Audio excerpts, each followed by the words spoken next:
ভালোবাসা কেন এত অসহায়, বুকে প্রেম কে বলে ওরাও চিৎকার করছে, উপরে ওরাও চিৎকার করছে। তখন আমি ওখান থেকে নৌকো নিয়ে এলাম। নৌকো নিয়ে এলে যখন নৌকোটা করছিল যে বেশি ভিতরে যাও না যাও না, কিন্তু লোকাল লোকের যে সিকিউরিটি মতন নিতে হয় যে এই জোয়ার এটা মোহানা এই জায়গা।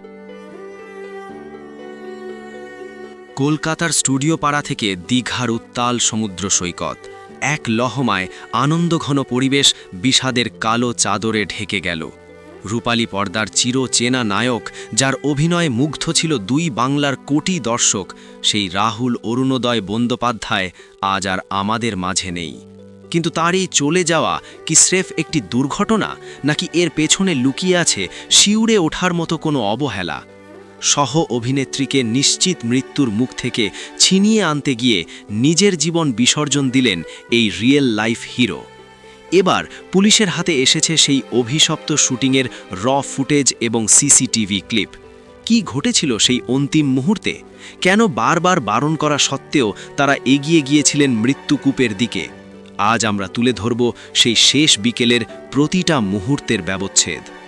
এই বিশেষ প্রতিবেদনে জানাবো রাহুলের শেষ নিঃশ্বাস ত্যাগের সেই রোমহর্ষক কাহিনী।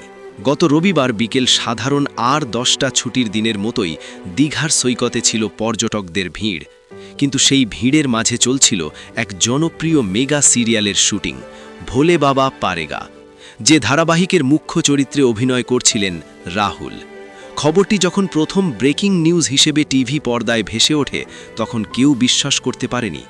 কলকাতা থেকে ঢাকা, মুর্শিদাবাদ থেকে চট্টগ্রাম, সোশ্যাল মিডিয়া মুহূর্তেই স্তব্ধ হয়ে যায়। রাহুল অরুণোদয় বন্দ্যোপাধ্যায় কেবল একজন অভিনেতা ছিলেন না, তিনি ছিলেন দুই বাংলার সংস্কৃতির এক অবিচ্ছেদ্য অংশ।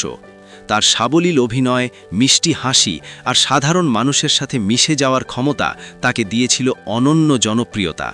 কিন্তু সেই প্রিয় মানুষটির নিথর দেহ যখন সমুদ্রের ঢেউ আছড়ে ফেলল বালুচরে, তখন প্রকৃতিও যেন গুমড়ে কেঁদে উঠেছিল। বাংলাদেশে তার অসংখ্য ভক্ত অনুরাগী রয়েছেন, যারা এই খবর শোনার পর থেকেই শোকস্তব্ধ।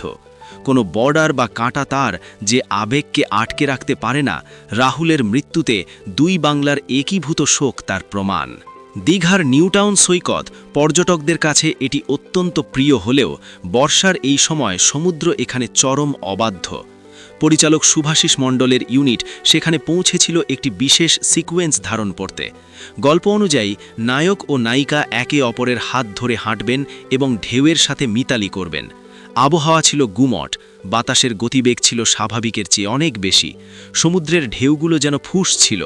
শুটিং ইউনিটের সদস্যরা জানিয়েছেন, দুপুরের পর থেকেই জোয়ারের টান বাড়তে শুরু করেছিল। স্থানীয় নুলিয়ারাও নাকি বারবার সতর্ক করেছিলেন সমুদ্রের গভীরে না যেতে। কিন্তু চিত্রানট্যের খাতিরে আর নিখুঁত শটের আশায় পরিচালক ও টেকনিশিয়ানরা হয়তো প্রকৃতির সেই সতর্ক বার্তাকে উপেক্ষা করেছিলেন। আর এই উপেক্ষা যে কত বড় বিপর্যয় ডেকে আনবে তা কারও কল্পনাতেও ছিল না। তদন্তের স্বার্থে পুলিশ যখন শুটিং ইউনিটের প্রধান ক্যামেরা এবং পার্শ্ববর্তী হোটেলের সিসিটিভি ফুটেজ জব্দ করে, তখন বেরিয়ে আসে সেই হাড় হিম করা দৃশ্য। ফুটেজ বিশ্লেষণে দেখা যায়, রাহুল এবং সহ অভিনেত্রী শ্বেতা একে অপরের হাত শক্ত করে ধরে সমুদ্রের দিকে মুখ করে দাঁড়িয়ে আছেন। তাদের পরনে ছিল শুটিংয়ের পোশাক। শ্বেতা পরেছিলেন একটি ভারী কারুকার্য করা শাড়ি। ক্যামেরার পেছনে তখন ড্রোন ওড়ানো হচ্ছিল একটি টপ অ্যাঙ্গেল শট নেওয়ার জন্য। রাহুল ও শ্বেতা তখন হাঁটুর নিচু পর্যন্ত পানিতে। প্রথম কয়েক মিনিট সব ঠিকঠাকই ছিল, তারা হাসছিলেন, একে অপরের দিকে তাকিয়ে সংলাপ দিচ্ছিলেন। কিন্তু ঠিক সেই সময় একটি দানবীয় ঢেউ আছড়ে পড়ে তাদের ওপর। ফুটেজে দেখা যায়, ঢেউয়ের ধাক্কায় শ্বেতা ভারসাম্য হারিয়ে ফেলেন। তার ভারী কারুকার্য করা শাড়িটি পানিতে ভিজে ওজন বেড়ে গিয়েছিল এবং পায়ের সাথে পেঁচিয়ে গিয়েছিল। শ্বেতা যখন তলিয়ে যাচ্ছেন, ঠিক সেই মুহূর্তেই দৃশ্যমান হয় রাহুলের সেই মহানুভবতা। ফুটেজে স্পষ্ট দেখা যাচ্ছে, রাহুল নিজেকে বাঁচানোর চেষ্টা না করে দুই হাতে শ্বেতাকে আঁকড়ে ধরেন। তিনি আপ্রাণ চেষ্টা করছিলেন শ্বেতাকে ঢেউয়ের টান থেকে রক্ষা করতে। কিন্তু ঠিক সেই মুহূর্তেই দ্বিতীয় একটি বড় ঢেউ পাহাড়ের মতো ধেয়ে আসে তাদের ওপর। রাহুল শ্বেতাকে ওপরের দিকে ঠেলে দিলেও নিজে ছিটকে যান সমুদ্রের গভীরে। সেই অভিশপ্ত কয়েক সেকেন্ডের ফুটেজ দেখলে আজও শিউরে ওঠে সাধারণ মানুষ। পরিচালক সুভাষিস মণ্ডলের বক্তব্য অনুযায়ী তারা বারবার চিৎকার করে রাহুল ও শ্বেতাকে সতর্ক করছিলেন। তিনি বলেন, আমরা দূর থেকে দেখছিলাম ওরা অনেকটা ভিতরে চলে গেছে। আমি মাইকে চিৎকার করে বলছিলাম, ফিরে এসো, ফিরে এসো। কিন্তু বাতাসের গর্জন আর সমুদ্রের গর্জনে আমার কণ্ঠ ওদের কান পর্যন্ত পৌঁছয়নি। কিন্তু প্রশ্ন উঠছে অন্য জায়গায়।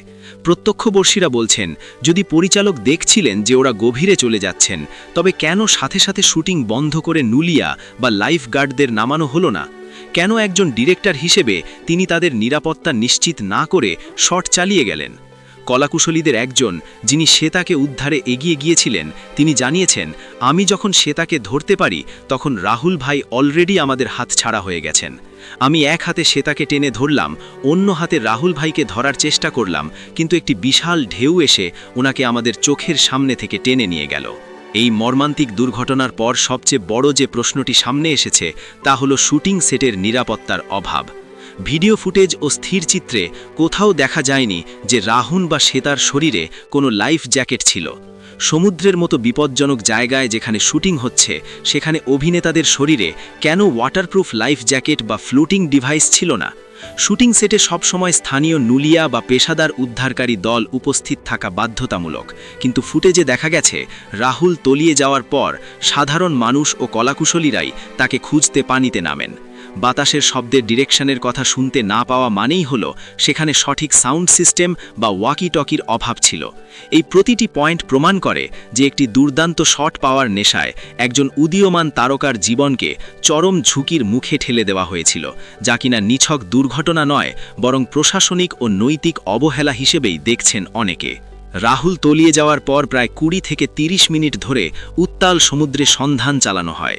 অবশেষে একটি স্পিডবোটের সাহায্যে তাকে উদ্ধার করা সম্ভব হয়। যখন তাকে সমুদ্রের বালুচরে আনা হয়, তখন চারদিকে হাহাকার। রাহুলের শরীর ছিল নিস্তেজ, কিন্তু প্রত্যক্ষদর্শীর দাবি অনুযায়ী তখনও তার পালস পাওয়া যাচ্ছিল।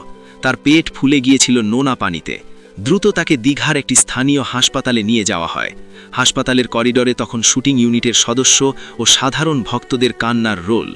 চিকিৎসকরা আপ্রাণ চেষ্টা করছিলেন সিপিআর দিয়ে তার হৃদস্পন্দন ফিরিয়ে আনতে, কিন্তু ততক্ষণে অনেক দেরি হয়ে গেছে। ফুসফুসে নোনা পানি ঢুকে যাওয়ার ফলে এবং অক্সিজেনের অভাবে শরীরের অভ্যন্তরীণ অঙ্গ-প্রত্যঙ্গ বিকল হয়ে যায়। চিকিৎসকরা যখন তাকে মৃত ঘোষণা করেন, তখন গোটা দীঘার আকাশ বাতাস যেন স্তব্ধ হয়ে গিয়েছিল। রাহুল অরুণোদয় বন্দ্যোপাধ্যায় মারা গেছেন ঠিকই, কিন্তু তিনি প্রমাণ করে দিয়ে গেছেন যে অভিনেতা কেবল পর্দায় বীরত্ব দেখান না, বাস্তব জীবনেও তারা হিরো হতে পারেন। নিজের সহ অভিনেত্রী শ্বেতাকে বাঁচানোর জন্য নিজের জীবন উৎসর্গ করা এটি কোনো সাধারণ ঘটনা নয়, এটি এক বীরত্বের অমর গাথা। শ্বেতা আজ বেঁচে আছেন ঠিকই, কিন্তু তার চোখের পানি আর রাহুলের পরিবারের প্রতি তার কৃতজ্ঞতা যেন শেষ হওয়ার নয়। সোশ্যাল মিডিয়ায় রাহুলকে নিয়ে হাজার হাজার পোস্ট হচ্ছে। সবাই বলছেন, রাহুল ভাই, আপনি হেরে গিয়েও জিতে গেলেন। তার এই আত্মত্যাগ বিনোদন জগতের ইতিহাসে এক অনন্য দৃষ্টান্ত হয়ে থাকবে। কিন্তু এই ত্যাগের মূল্য কি কেবলই চোখের পানি, নাকি এর পেছনে থাকা অব্যবস্থাপনার বিচার হবে? রাহুলের মরদেহ যখন কলকাতায় আনা হয়, তখন সেখানে মানুষের সমুদ্র। টেকনিশিয়ান স্টুডিও থেকে শুরু করে তার বাসভবন, কোথাও তিল ধারণের জায়গা ছিল না। মুখ্যমন্ত্রী থেকে শুরু করে ওপার বাংলার তারকারা শোক বার্তা পাঠিয়েছেন। বাংলাদেশে তার জনপ্রিয়তা চরমে ছিল। ঢাকার টেলিভিশন চ্যানেলগুলোতে রাহুলের অভিনীত নাটকগুলো নিয়মিত সম্প্রচারিত হতো। ঢাকার এক ভক্ত সোশ্যাল মিডিয়ায় লিখেছেন, রাহুল আমাদের ঘরের ছেলের মতো ছিলেন। ওনার মৃত্যু মেনে নেওয়া কঠিন।